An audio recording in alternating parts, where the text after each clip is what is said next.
नमस्कार दोस्तों, स्वागत करता हूं आज के इस नए वीडियो में।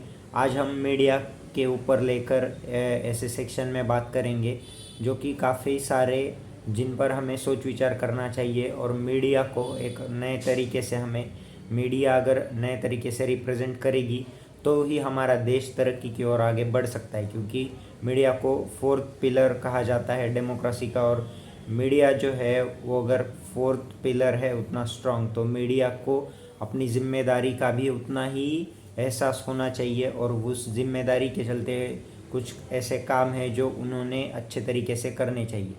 जैसे कि पहला मुद्दा मैं यहाँ पर बताना चाहूँगा, तो वो मुद्दा है नेताओं से पूछे जाने वाले सवाल।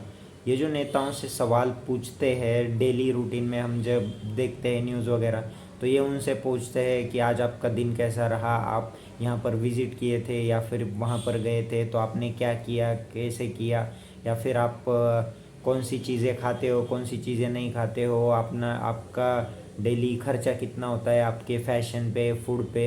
ऐसे वाहियात सी चर्चाएं ज़्यादातर रहती है, ज़्यादातर ये मैं कह रहा हूँ।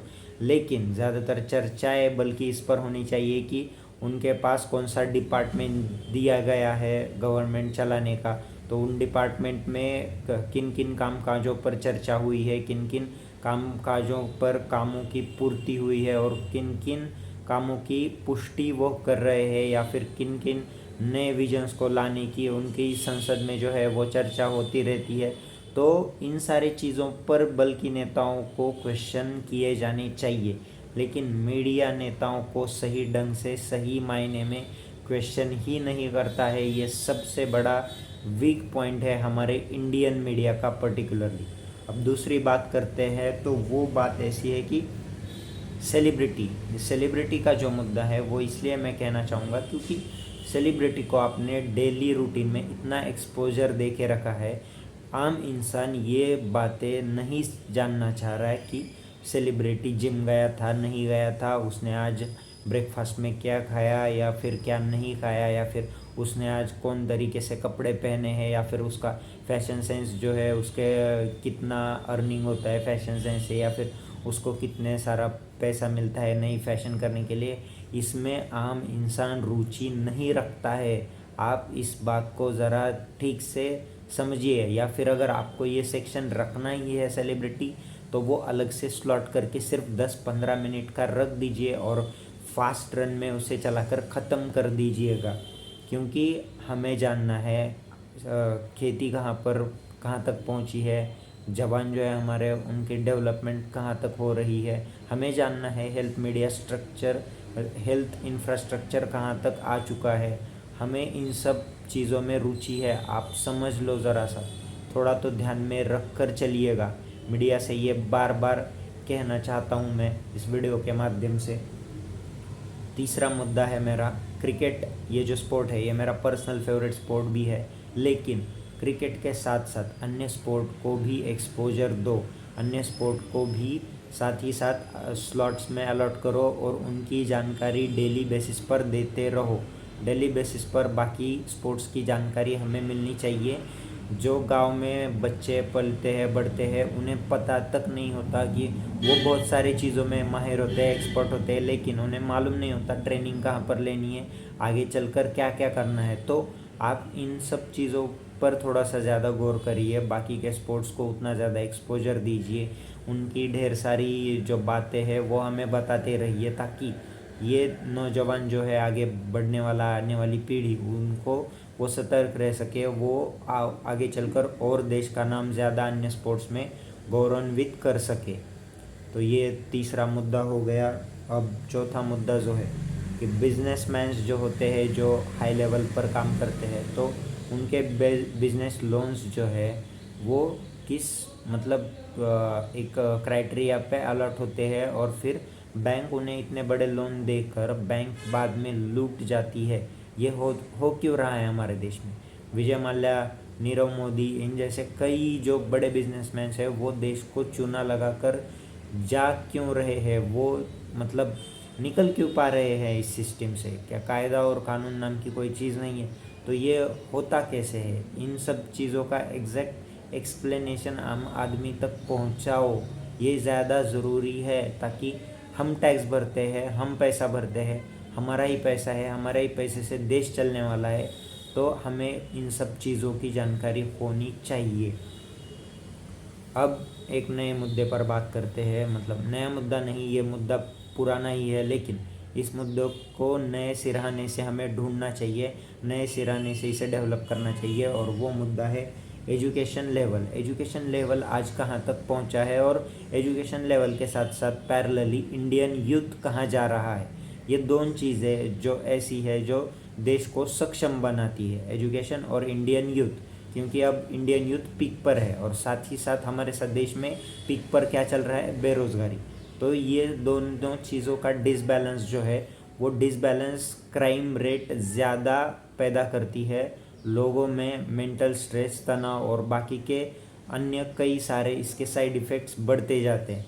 तो एजुकेशन, इंडियन यूथ और विवेकता, ये तीनों चीज़ें जो है ये आनी चाहिए। और ये तभी आ सकती है जबकि इंडियन एजुकेशन सिस्टम उतना प्रॉपरली डेवलप किया जाए, मॉरल वैल्यूज़ के साथ इम्प्लांट किया जाए।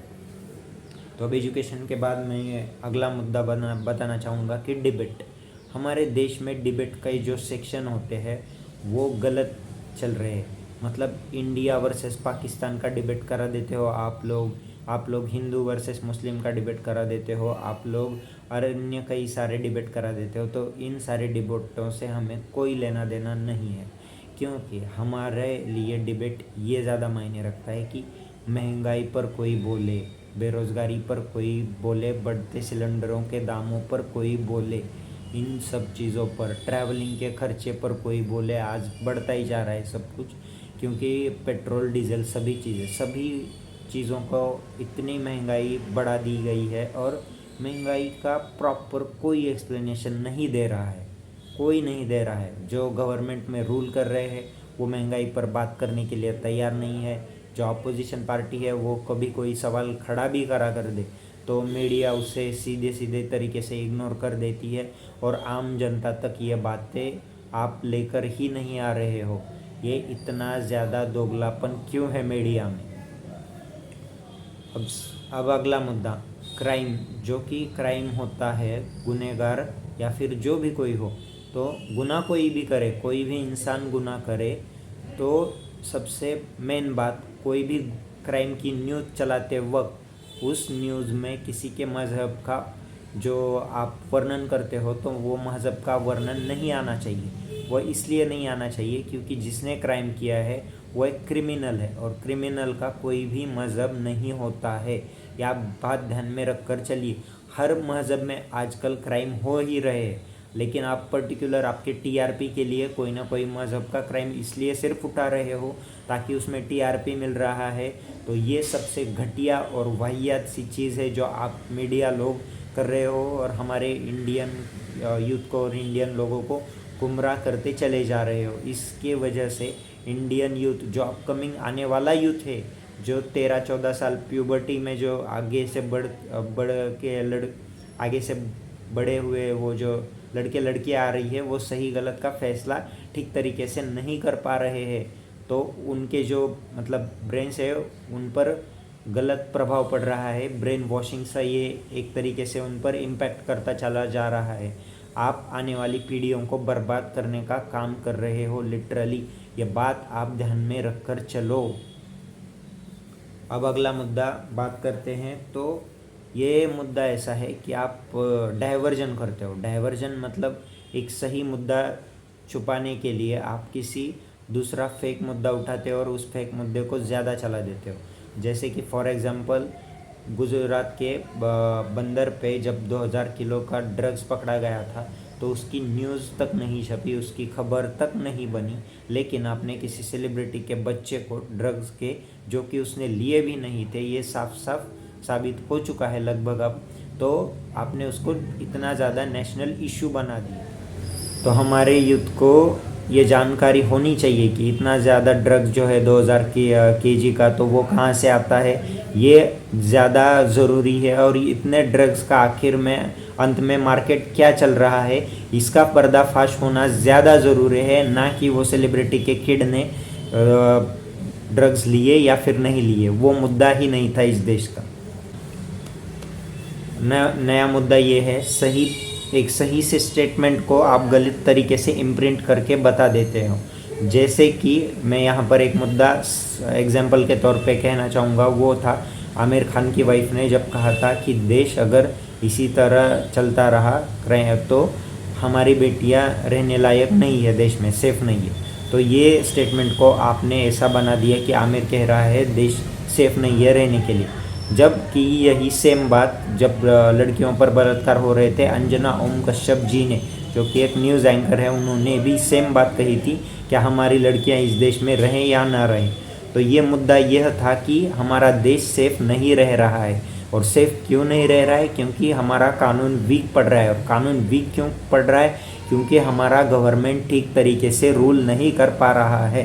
तो सही मुद्दे को सही तरीके से बताया करो, ये ज़्यादा ज़रूरी है। अब 10वीं और आखिरी ख़ास बात मीडिया को कहना चाहूँगा, और वो है आप अनपढ़ और जो नेता लोग हैं गुंडागिरी फैमिली से आते हुए और जिनका क्राइम बेस है क्रिमिनल, उनके भाषणों को ज़्यादा प्रभावित करने जैसा मत दिखाओ। उनके भाषणों को, उनके स्पीचेस को मीडिया में उतना ज़्यादा एक्सपोजर नहीं मिलना चाहिए।